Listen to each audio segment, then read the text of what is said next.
I'm Sophie Coe, and this is Ukraine, the latest.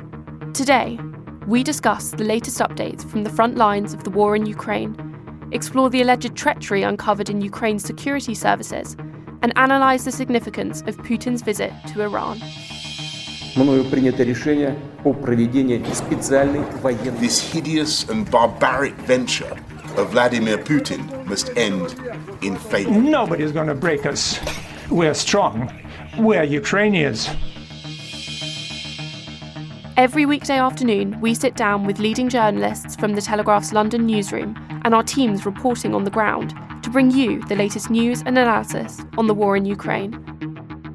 It's Tuesday, the 19th of July, day 146, and today I'm joined by Assistant Foreign Editor Venetia Rainey, our Assistant Comment Editor Francis Dearnley, and our Senior Foreign Correspondent Roland Oliphant. I started by asking Roland about Volodymyr Zelensky's reaction to the alleged treachery in the Ukrainian government. Now, this gets a bit complicated, so bear with me. So Sunday evening, Volodymyr Zelensky, the Ukrainian president, rather unceremoniously via decrees posted on his website, fired the chief of the SBU, that's the Security Service of Ukraine, basically the equivalent of both MI5 and MI6 combined, basically, and also the chief prosecutor. These are the biggest reshuffle since the war began, and pretty significant because the reason for doing this, the reason that Mr. Zelensky cited afterwards, was about failures of leadership under both of those individuals, and he specifically pointed to large numbers of former SBU employees and former employees of the prosecutor's office now working in occupied territories for the Russians. So he's basically saying there's clearly an issue with loyalty and with Russian infiltration in your agencies. You failed to deal with it. You're being removed. Now, it's important to note these two individuals, that's Ivan Bakanov, he was the chief of the SBU, and Irina Venediktova, she was the prosecutor general. Neither of them have been accused of treason. The allegation is basically a failure of leadership and letting it happen on their watch. And if they are exonerated, technically speaking, they may be reinstalled in their post. Now, the background to this is interesting. So this came hours after the SBU arrested their own former head of the Crimea service. Now, he was one of a number of very senior SBU men who have been basically found or suspected of helping the Russians in the early days of the invasion. And this is a conversation that's been going on in Kiev for, I don't know, weeks, months. You would kind of pass through, and this question would come up kind of over drinks or something. And the question is, well, how did the Russians take the south so quickly? Why was it in the attack on Kiev and the attacks on Kharkiv out in Donbass, the Russians really faced stiff resistance? But why was it in the south? They just came bursting out of Crimea, and within a week they'd captured Kherson. And the suspicion is that somebody was telling them where the minefields were. Somebody was helping them out. So this whole reshuffle kind of points to that suspicion and a quest to find those spies. And where do we see this going now? Are we going to have trial after trial? Because there's over 650 people that seem to be involved in this reshuffle in some way. Or are we going to see things kind of move relatively quickly? Big question. We don't know. I mean, Zelensky is talking about, these are questions and all these questions will be answered. And he named a large number of people suspected of working with the Russians and the other, on the other side, I was going to say, in the occupied territories. I don't know how quickly it's going to move. There is also an interesting internal political dimension to this, which is that the two people who've been appointed to replace them are very close to a guy called Oleg Tatarov, who is a deputy head of the presidential administration, fairly controversial, especially amongst the kind of civil society, anti-corruption campaigning parts of Ukrainian society. So while this is clearly responds to a genuine concern, a genuine feeling that look, like neither of these agencies were doing their job. There was an issue with Russian infiltration that hadn't been addressed, and they really need to up their game. There is also pretty clearly, part of the good old-fashioned fractious politics of Ukraine is playing out, and one faction within the presidential administration has certainly extended its influence a bit here. Thanks, Roland, and we'll keep on this story as it develops with our daily Twitter Spaces and podcasts. Now, I wanted to come to Venetia Rainey, our assistant foreign editor. Venetia, we've seen renewed attacks in different regions of Ukraine today. Can you give us a bit of a sense of what's going on the front line? Yeah, so this is sort of a continuation of a story that we've been covering, in that Russia has been basically raining missiles down all across Ukraine. So today we saw several cruise missiles fired at the outskirts of Odessa. They were actually fired from a Russian flagship in the Black Sea, which shows that area is still very much an active war front. That's particularly relevant today because, as Roland and Francis will be talking about more later, Putin is in Iran with Erdogan to try and look at unblocking the grain blockade, something that the Western world and all of the world, in fact, will be watching very closely. Six people were injured in that attack in Odessa. It landed in a village. One of those people was a child. We've also got one dead in a Russian missile attack on Kramertosk. That's a major city in the Donbass that the Russians are trying to take next. They're sort of trying to fight their way towards it after having taken the region of Luhansk. And we also saw 6 people killed in an attack on the town of Toretsk. Apparently rescuers recovered the bodies of 5 dead people buried underneath rubble, and another person died in hospital. So it's really a continuation of this theme of Russia firing lots of rockets at major cities all across Ukraine, showing that even if you're not right on the front line, you're not safe. Thanks, Venetia. Roland, I know, obviously, as our senior foreign correspondent, you've spent a lot of time in Ukraine over the past few years. Can you give us a sense of this town of Toretsk? What's it like, and what the atmosphere might be like there at the moment? I mean, it's in the heart of the Donetsk region. Am I right in saying? Yeah, so Toretsk is a real proper Donbass mining town. It's kind of high up on a ridge, if I remember. It is, dotted with slag heaps from the mines. It is a serious. When you talk about Donbass, the Donbass coal basin, Toretsk is it. It's not the richest of places. Pretty grim, really. If you were to look at it from, compared to the comfortable lives we live in London or Kiev or wherever. It is also bang on the front line, has been for 8 years. So during the, when the 2014-2015 war kind of was frozen, Toretsk was pretty much a frontline town.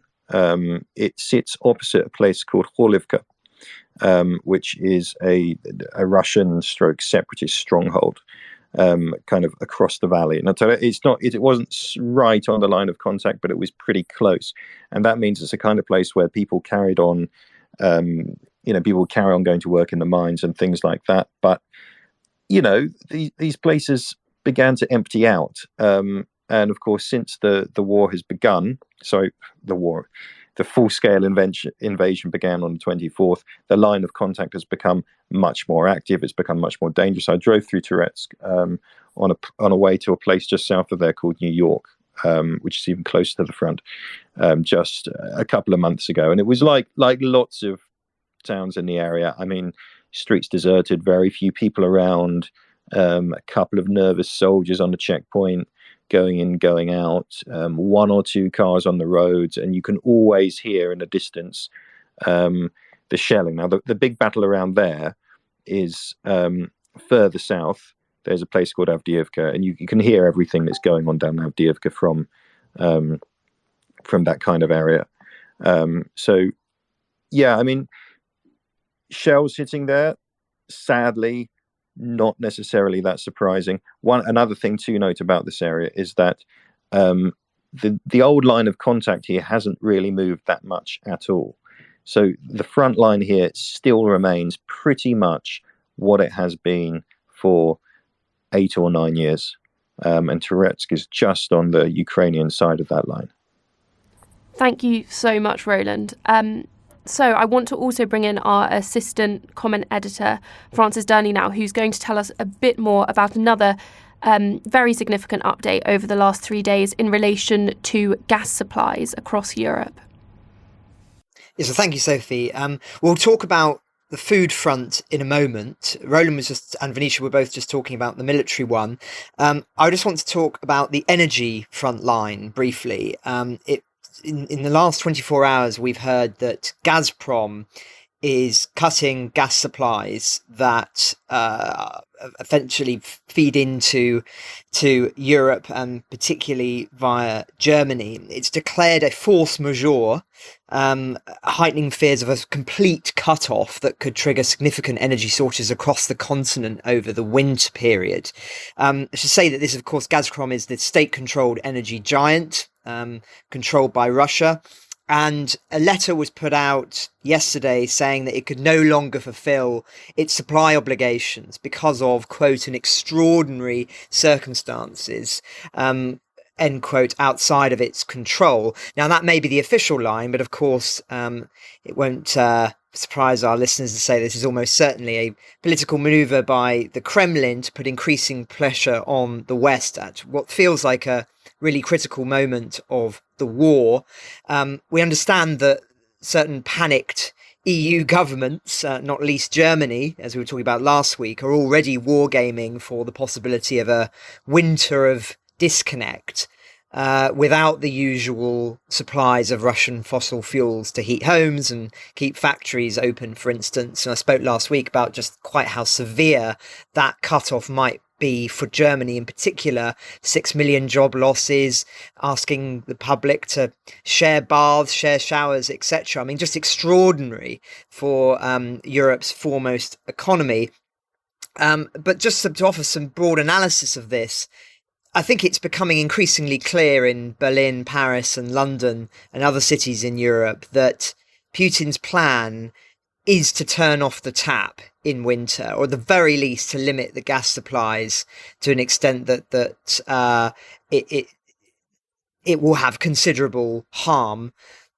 Europe hasn't moved fast enough, I would argue, to prepare for that eventuality. And the problem is that the moment for fast action has arguably been missed. There's no leadership in Europe at this moment, really. Boris Johnson, of course, has now been forced to resign. Biden is, in America, incapacitated. Macron is crippled by him not being able to pass legislation through his parliament. The Italian Prime Minister has also resigned last week. Scholz, of course, in Germany is also paralysed. And it would appear that there isn't that decisive leadership that is required for a real radical change of direction that can help act in time before the winter shut-off. And of course, the limbo in Ukraine, if I can articulate it as such, is also impacting this. Because there's uncertainty about the direction of travel in the short term of the war, certain governments don't want to throw all of their eggs in one basket, as it were. They're wanting to see how things play out. And of course, again, that leads to there not being a decisive decision. And by the time they are able to make some kind of decisive decision about energy security and everything, it may well be too late. So a very significant development, this, and one, of course, that we've been following very closely, but concerning nonetheless. And I think one that shouldn't come as a surprise, and the fact that it is, as I say, rather worrying. Definitely, and we've spoken to our energy editor, Rachel Millard, on here before on the podcast. So if any of our listeners have any questions related to Gazprom, gas supplies or the energy crisis, don't hesitate to DM one of us or email podcast@telegraph.co.uk, because we do always like to respond to your questions on here. Now, discussing the Russian state, a very different side of it, Venetia, I wanted to come to you to discuss a story that we've got on our website this morning about a new video that's emerged on Russian state TV. Can you tell us a bit more about it? Yeah, so this video was screened as part of a propaganda package about how the Kremlin helps families of dead soldiers, but it actually gives a really interesting insight into how ordinary Russians, are being impacted by this war.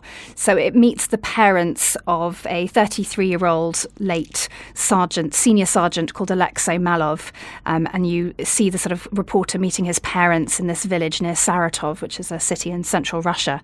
And the parents have been given what's called coffin money in compensation for their son's death. It's about 8 million rubles, which is around £120,000. And they've bought a car with it. And so the package is, showing them driving around in this car. Alexei dreamt of having a white car, the reporter says. And it's a Lada, which our listeners will probably know as a famous Russian car. But the footage follows them on their first sort of drive around in the car, and they go to the local cemetery where Alexei Malov is buried. And it shows the tombstone, which is from sort of it's a memorial built for soldiers killed in the Soviet Union's war in Afghanistan. Malov's name is there, but so are dozens of other names, all killed during the Ukraine war over the past few months. That's a really, really rare insight into the numbers of people that are dying. This is, as I say, just a small town outside a bigger city, and it shows that a lot of parents are grieving silently. A lot of Russians are dying, and at the end of the segment, quite tellingly, the parents say, "I also think the Ukrainians don't want war. Boys are also dying there, both on our side and on their side." It's just quite interesting and shows how, a lot of Russians are being affected by this war as well, which they didn't choose to enter either. And have we seen this kind of admission, I guess, on state TV much before, or do you think it's a slight turning point in Russia admitting the losses that they've taken? No, I think it's entirely incidental. I mean, I think they just wanted to do a sort of nice emotional package about how great the Russian state is and how much they're supporting families. And I think it's just sort of, when you read into it and look at the details, there's evidence there to sort of give you a bit of an insight into the death numbers, which we don't really get from Russia and which are highly protected. So I think that's a complete coincidence. It's not any kind of turning point. Thanks, Venetia. And I just wanted to thank you for joining us today, because I know you've got to rush back to the very busy foreign desk. So thank you so much for sparing the time and coming on to Ukraine the Latest once again. Roland, now we've been discussing obviously Russian troops and the losses that they're taking. They're very much not Russian troops, but we have seen the Wagner Group openly recruiting for the first time in the last few days. Now, obviously, you have to be very careful how you speak about them. They are Kremlin associated. Can you tell us a bit more about exactly who the Wagner Group are and why they would be openly recruiting for the first time now? Yes, so Wagner, who are they? Do they exist or don't they exist? Are they a name for an umbrella group of different outfits or something else? So these are the questions that bob around. So Wagner are basically an off-the-books mercenary private military company, is the way it's rendered in Russian. There are debates about whether or not there is such a company, a single such company registered, or whether they operate in other ways. But essentially, they're thought to be one of the main private military companies which the Kremlin uses for work that would be better done not by the official Russian armed forces, especially work where you might see people coming back in body bags. So they first appeared during the annexation of Crimea and the war in Donbass in 2014. And then they began to show up in places like Syria, where Russia was doing off-the-book stuff. And if you remember the Syrian operation, the message to the Russian public was very much, look, this is an air operation. It is a limited involvement. We are not talking about getting into an Afghanistan-style quagmire here. And the way the Russians got around that was, instead of sending infantry and boots on the ground from the regular Ministry of Defense, they sent these guys who were officially off the books, didn't show up anywhere. When Wagner mercenaries are killed, it doesn't show up in the Ministry of Defense's casualty stats, basically. So yes, now some adverts have started appearing around Russia, even in billboards, saying, the Wagner Orchestra needs new musicians. Come and join up.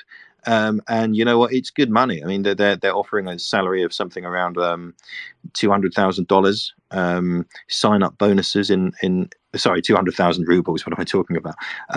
Sign up bonuses in the same kind of ballpark. And that's, we're talking 3 times the average monthly salary in Russia. So it is good money if you can go. However, who are they? Who are they taking these days? It used to be the only way to get a Wagner job was to have military experience, to have done your service either as a conscript or as a professional soldier in the Russian armed forces. Those were the only guys they were going to take, and they didn't take all of them. They wanted people they considered reliable. The fact they're advertising publicly, and the British government is claiming that they have lowered their standards for letting people in. We think would logically point to the fact that there's a manpower issue. They need people. They just need boots. Anybody to put on a pair of boots and carry a rifle and get to Ukraine. Definitely. And I think that chimes in with stories we've been reporting on our Ukraine Live blog today, all about the need for men or women on the ground in Russia. I should say that another journalist who we've had on the podcast before, James Kilner, did a really interesting piece on the Wagner Group yesterday, which has some interactive GIFs showing you the Wagner troops on the ground. So I would recommend going to the Telegraph website and reading that if you have a chance. Now, if we could pass over to a different side of things, more on the geopolitical side. Today, Putin has arrived in Iran. Now, Francis, Roland, firstly, why is Putin in Iran? Secondly, just how significant is this trip? Well, I think it is very interesting timing, for one, given that Joe Biden, of course, has just returned himself from a trip to the Middle East where he was meeting with senior officials there in Israel and Saudi Arabia. And whilst he was there, he was vowing to strengthen promising trends in a less pressurized Middle East. And I think this is a clear intent from Putin to say that he has something to say about that. This is only his second foreign trip since he launched the invasion of Ukraine in February. He will be meeting the supreme leader of Iran, Khamenei, and the president of Turkey, Erdogan. We understand they're going to be talking about grain exports, Syria and Ukraine. And it's, I think, a clear attempt to show that there is a different power, essentially that Russia is not diplomatically isolated. That despite the start of the war, Russia is still able to bring and to meet senior figures from around the world and have had serious discussions, geopolitical discussions with them. Of course, listeners will no doubt be aware that Turkey and Iran are not just sort of allies with Russia, although they certainly have done considerable work with them in the past. They're also their rivals. So Turkey and Russia are on opposing sides in Syria and Libya. They're competing for influence in the South Caucasus. Turkish drones, of course, as we've talked about in this podcast, has been supporting the Ukrainian military. Iran is competing with Russia on global energy markets. So I think we can expect this to be a fairly heated discussion, but the real value of this from Russia's perspective is showing that it is not diplomatically isolated, showing that it can still bring people to the table to discuss these matters. And of course, as well, from the Turkish perspective, there's a huge benefit here with regards to trying to solve the grain issue. Of course, no doubt President Erdogan will be representing the NATO arguments as to why grain shipments should be let out. But also it's relevant to the Iran nuclear deal, which is also of huge concern. I mean, Ukraine is, of course, the foremost foreign policy issue at the front of our minds at the moment. But if there is a renewed nuclear deal signed with Iran, that will potentially, depending on what its what is part of that arrangement could well stoke tensions very considerably in the Middle East between Israel and Iran. And who knows, there could be some considerable escalation there. So there's an enormous amount here going on, of which, of course, Ukraine remains an absolutely core part of all of these discussions. But no doubt Roland will have also some insights on all of this. Over to you, Roland. Yes, I mean, the Tehran-Moscow axis has always been an interesting one. That France is right that they are more, de facto allies in Syria and in the grand standoff between East and West, which, is currently playing out around the world. I don't think there's any doubt about that. I think it's reasonable to say basically they're on one side, but it's a very complicated relationship between Iran and Russia. I mean, there's the oil competition. There is, there's the Caspian Sea. There's the fact, Russians are not very popular in Iran. That's one thing. There's two countries that that Iranians really hate. Set America aside because that's just the great Satan. Who Iranians really don't like are Brits and Russians, because between us we occupied them during the Second World War, and they remember that. So it is a very complicated relationship between the two. That said, I can't see anyone successfully driving a wedge between them at the moment. On Turkey, yes, again, I mean, Turkey, a NATO power. Turkey fought wars with Russia over hundreds and hundreds of years. Very complicated, interesting relationship and dynamic there. So a fascinating meeting, to be honest. And the other thing, of course, to keep in mind is that Putin and Erdogan are also going to be discussing this deal to get grain out of Odessa.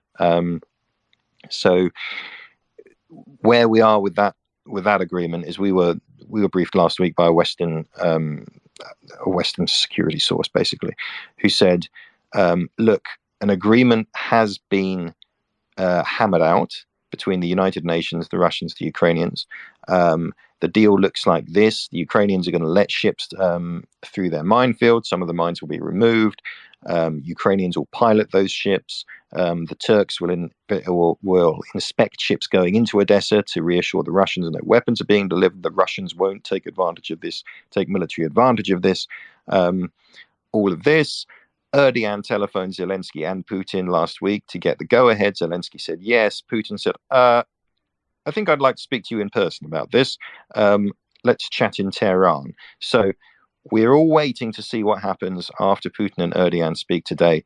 Will Erdogan persuade Putin to give the green light on this deal and basically lift the de facto blockade on grain exports from Odessa? That's one very big Ukraine-related thing that is going to come out of this meeting or may not come out of it.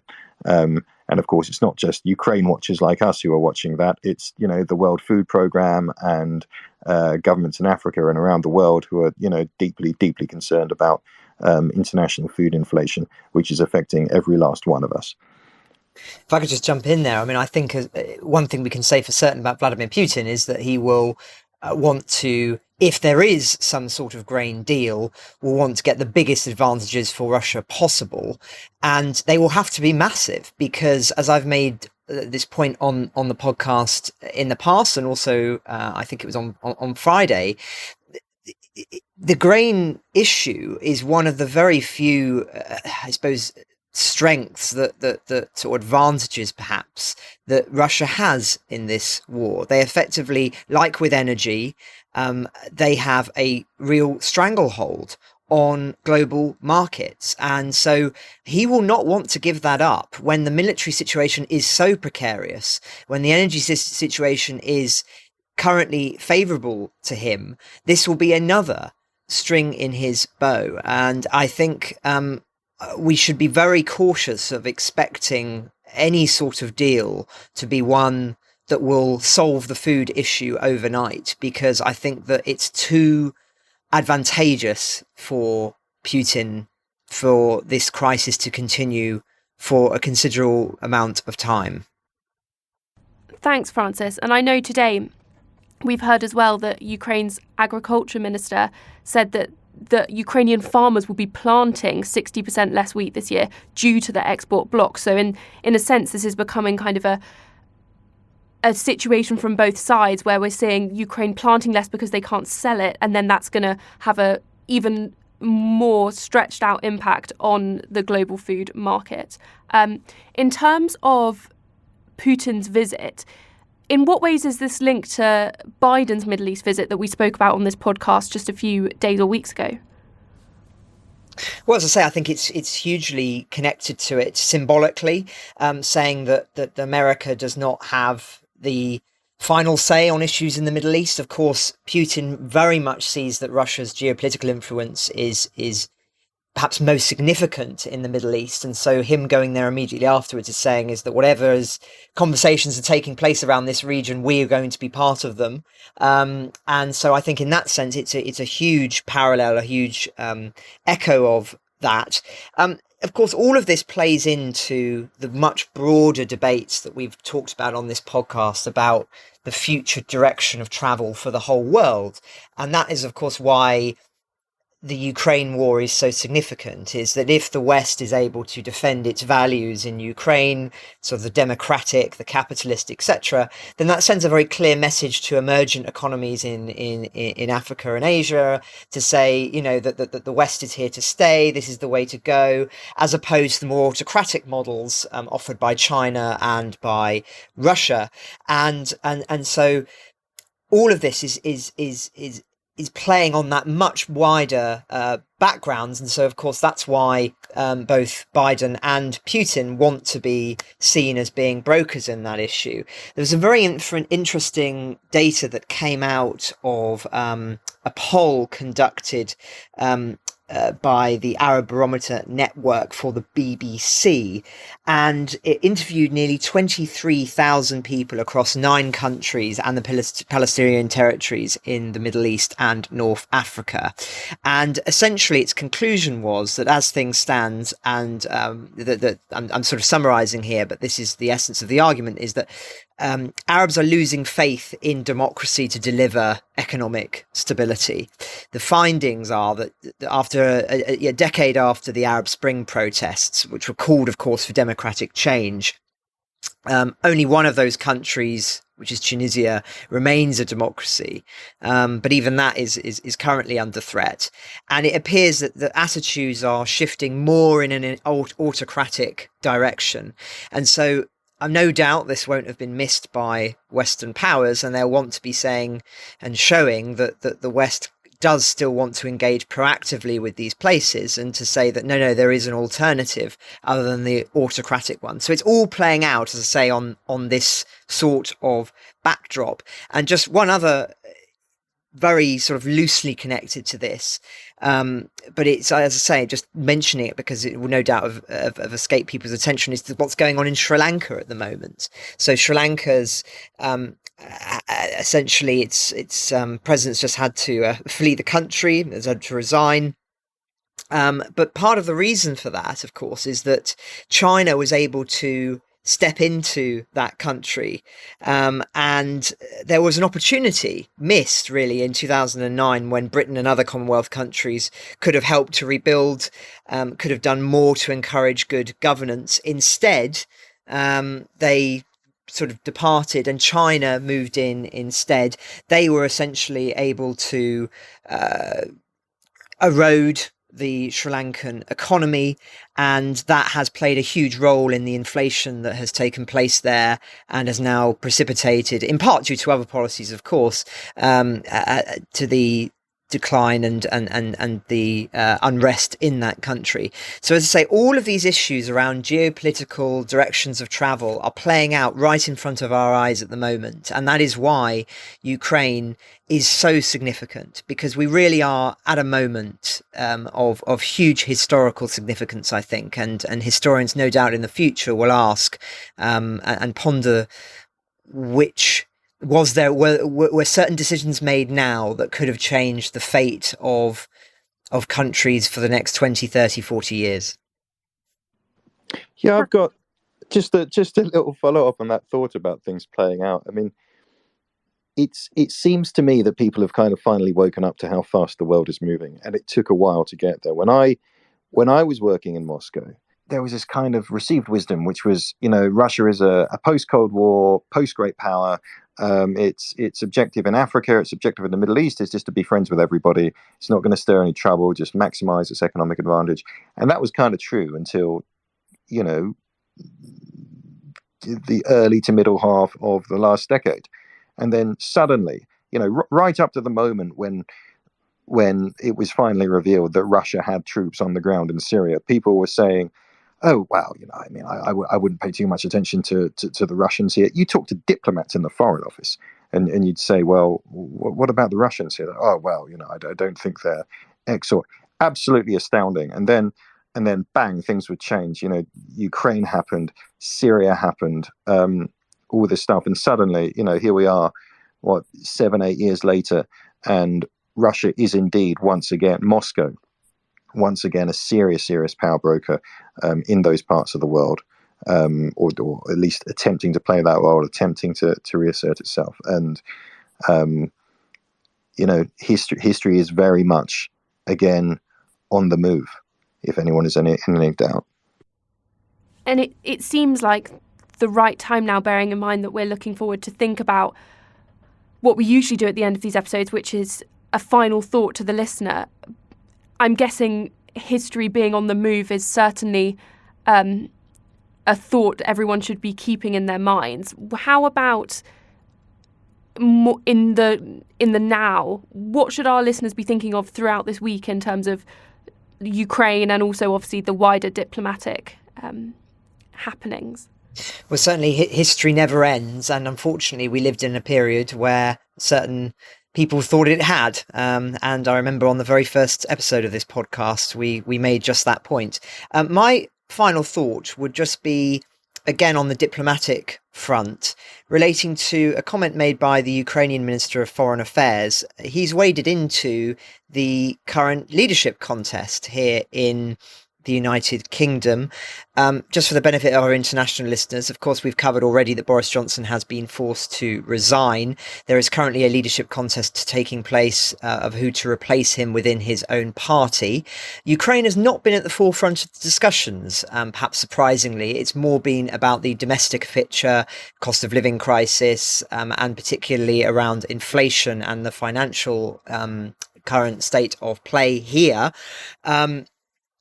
But that said, the current Foreign Secretary, Liz Truss, is one of the leadership candidates and is seen as being, of course, very strong on this issue, as is Ben Wallace, perhaps stronger than other rivals for the leadership, such as Rishi Sunak, who was Chancellor until recently.